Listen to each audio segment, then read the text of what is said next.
ეთერში ამოამბე 14 საათზე ახალ ამბებს მარიამ ვაშეძე გაგაცნობთ. მოსამართლეებზე შესაძლო ზეწოლის ფაქტს ადასტურებს საკონსტიტუციო სასამართლოს.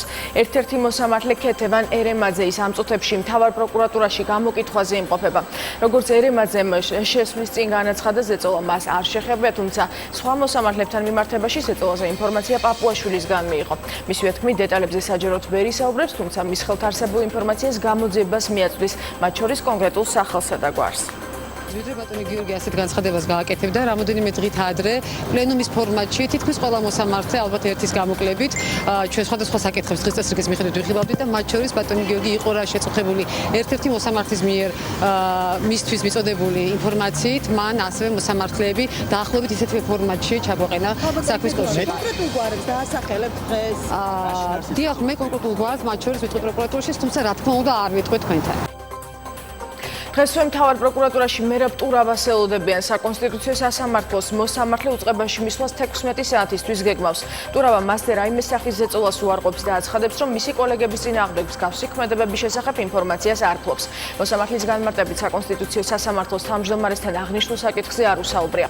მთავარ პროკურატურაში გამოკითხვაზე უკვე იმყოფებოდნენ საკონსტიტუციო სასამართლოს მოსამართლეები ლალი ფაფიაშვილი და ოთარ სიჭინავა. სასამართლოს 9-ვე მოსამართლე გამოკითხვაზე პაპუაშვილის განცხადების საფუძველზე დაიბარეს. საგამოძიებო მოქმედებებს მონიტორინგს პირადად გაუწევს პრემიერი. ამის შესახებ გიორგი პაპუაშვილმა გიორგი კვირიკაშვილთან შეხვედრის შემდეგ განაცხადა. როგორც საკონსტიტუციო სასამართლოს თავმჯდომარემ აღნიშნა, მას კითხვის ნიშნები დარჩა, თუმცა პრემიერი დარწმუნებულია სამართალდამცველი ორგანოების ობიექტურობაში. კვირიკაშვილსა და პაპუაშვილს შორის აუდიენცია გუშინ გაიმართა. შეხვედრის შემდეგ პრემიერს კომენტარი მედიასთან არ გაუკეთებია.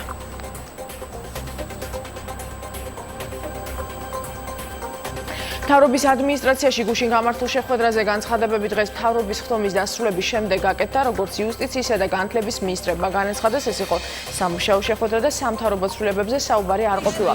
2 საათს გაგრძელდა მთავრობის ადმინისტრაციაში მინისტრთა კაბინეტის წევრების არასრული შემადგენლობის შეხვედრა, მას შინაგან და საგარეო საქმეთა მინისტრები, იუსტიციის, კულტურის, განათლების, უწყების ხელმძღვანელები და სახელმწიფო უსაფრთხოების სამსახურის უფროსი ესწრებოდნენ. რესპუბლიკელი მინისტრების შეცვლის საკითხს პრემიერი უახლოეს დღეებში გადაწყვეტს. მთავრობის დღევანდელ ხდომას არც ერთი მათგანი არ დასწრებია. მართულ გუნდში განმარტავა, რომ კონსულტაციები მიმდინარეობს. გიორგი კახიანის ინფორმაციით საკითხზე პოლიცსაბჭოს ხდომაზეც იმსჯელეს. სახელმწიფო პარტიაში კონკრეტულ გვარებზე ჯერჯერობით მედიასთან არ საუბრობენ.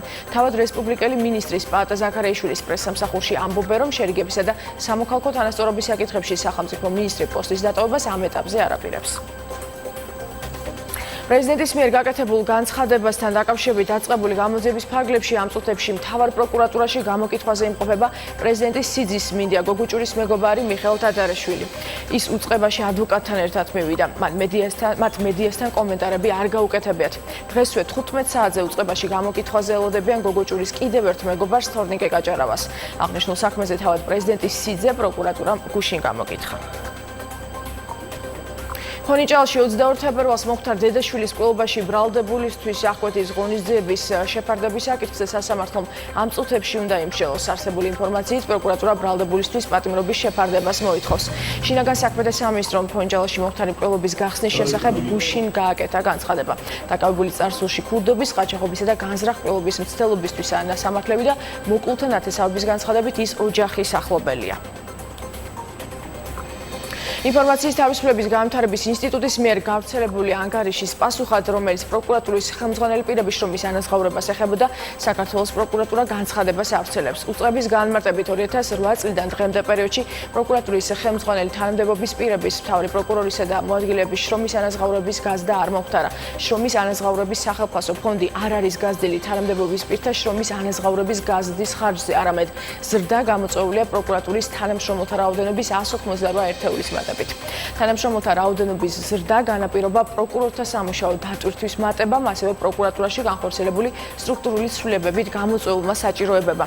შრომის ანაზღაურების ფონდის ზრდა პროკურატურის თანამშრომელთა რაოდენობის მატებასთან ერთად გამოწვეულია რიგითი თანამშრომლებისა და არათანამდებობის პირების შრომის ანაზღაურების ფონდის ზრდითაც.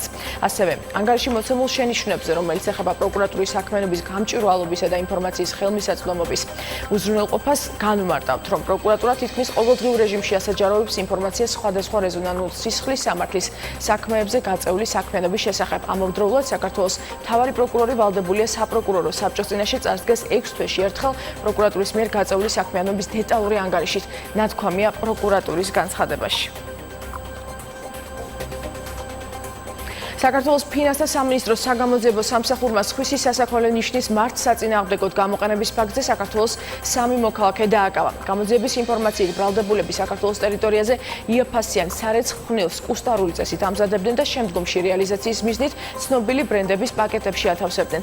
საგამოძიებო სამსახურმა კუსტარულად მოწყობილი საწარმოებიდან დიდი ოდენობით სარეალიზაციოდ გამზადებული ფალსიფიცირებული სარეცხის საშუალებები ამოიღო.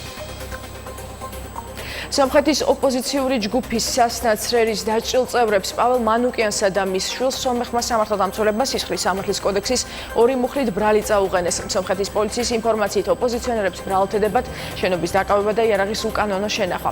თავად პაվել მანუკიანმა ბრალდება უარყო და შიმშილობა გამოაცხადა. პოლიციის შენობაში გამაგრებული შეიარაღებული ჯგუფის წევრებს სომხეთის უშიშროების სამსახურმა იარაღის ჩაბარების ულტიმატუმი წაუყენა. შეიარაღებული პირების მიერ დაკავებული ერებუნის პოლიციის შენობის მიმდებარე ტერიტორიაზე გასულ ღამეს ოპოზიციის კიდევ ერთი აქცია ჩატარდა. დემონსტრანტებმა მთავრობისა და პრეზიდენტის გადადგომა მოითხოვეს. თურქეთის ხელისუფლებამ ათობით მედია საშუალების დახურვის გადაწყვეტილება მიიღო. საუბარია 3 საინფორმაციო სააგენტოზე, 16 ტელეკომპანიასა და 45 ყოველდღიურ გაზეთზე. CNN თურქის ინფორმაციით სულ მთავრობამ 130 ადგილობრივი მედია საშუალების დახურვა გადაწყვეტა. ხელისუფლებამ ასევე განაცხადა, რომ სამსახურიდან დაითხოვს 1600 სამხედროს, მათ შორის 159 გენერალს და ადმირალს. როგორც 27 ივლისს თურქეთის შინაგან საქმეთა მინისტრმა განაცხადა, სამხედრო გადატრიალების მცდელობასთან დაკავშირებით დაკავებულია 15000 ადამიანი, მათგან 10000 სამხედრო. მომბე ამ დროისთვის დასრულებულია. მე 16 საათზე დაგიბრუნდებით დროებით.